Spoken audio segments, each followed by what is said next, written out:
Hey, what's up, everybody? BDF44 coming at you in another video. All right, so from what I understand, the Lakers have discussed a trade with the New York Knicks and the Utah Jazz. Nothing's been done, of course, but it's just reported that a conversation was had. Donovan Mitchell, of course, going to the Knicks. The Lakers are going to be getting back Patrick Beverley and maybe some other player like probably Bogdanovich, probably.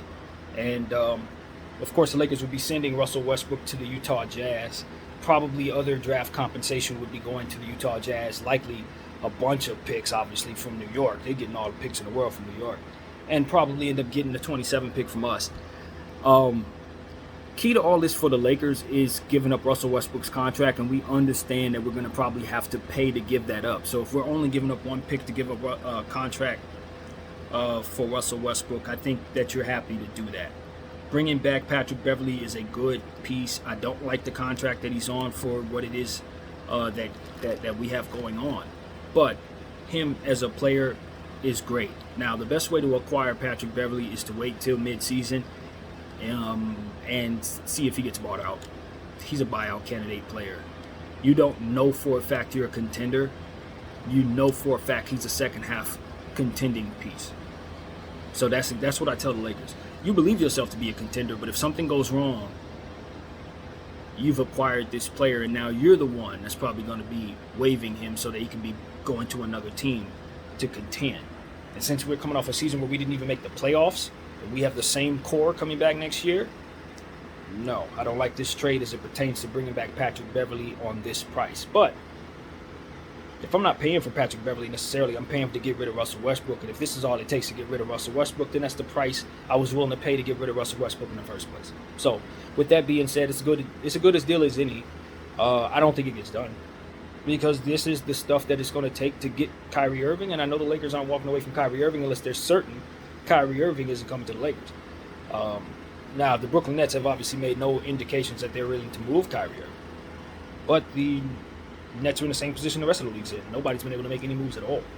This would, in fact, of course, be the first move we've seen since the Rudy Gobert trade. So that's another reason why I doubt it happens. I don't think the next move that's going to be made is going to be a move involving Danny Ainge. I don't think the NBA is going to let him set precedent for the next damn move that takes place. He's the one that ruined the last move.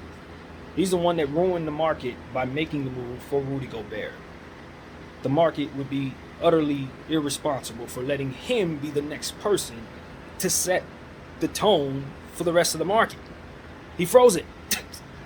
So no, I doubt very, very seriously this move gets done. Very, very seriously.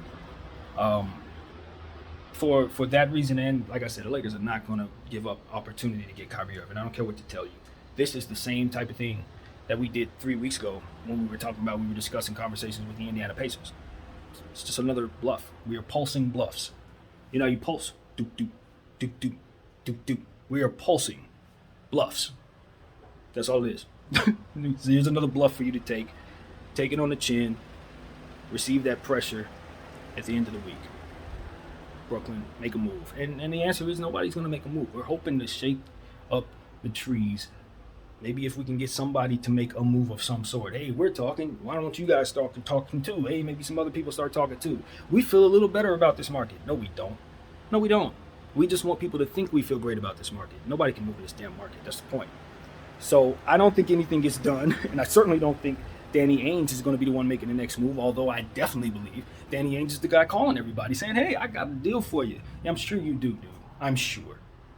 Nobody wants to do that deal because it's going to have us continuing on the process of what froze the market in the damn first place. So that is what I honestly think. I would be utterly shocked if this transaction takes place, unless Danny Ainge has significantly come down on his price tag for picks. That's the only way I think this move gets done. If he sees the fruit in getting in line like everybody else and not keeping his price tag on all of his goods 20 times higher than everybody else. So that's pretty much what we have to say about the situation. It ain't deeper than that, man. I don't think nothing's gonna happen. I don't want the Lakers to do this trade either. I don't. I like Bogdanovich. I'd love to bring him in. Like I said, Pat Beverley, somebody I definitely want a part of this team this season, but not at that price and not right now. You bring him in second half of the season as a buyout candidate. That's the only way to acquire that player. He's on what, a $15 million contract for 1 year? Hell no, ain't doing that. It's crazy. So that's pretty much all I have to say about that. I hope the Lakers are wise. I know they're getting antsy. I know it's important that they complete their team, but you got to be very careful, because just like I know you're that desperate, so does the rest of the league. So the best thing for you to do is not adhere to that pressure, because the first thing the league is going to do is make it so that you're not good enough to win. That's all they're going to try to do.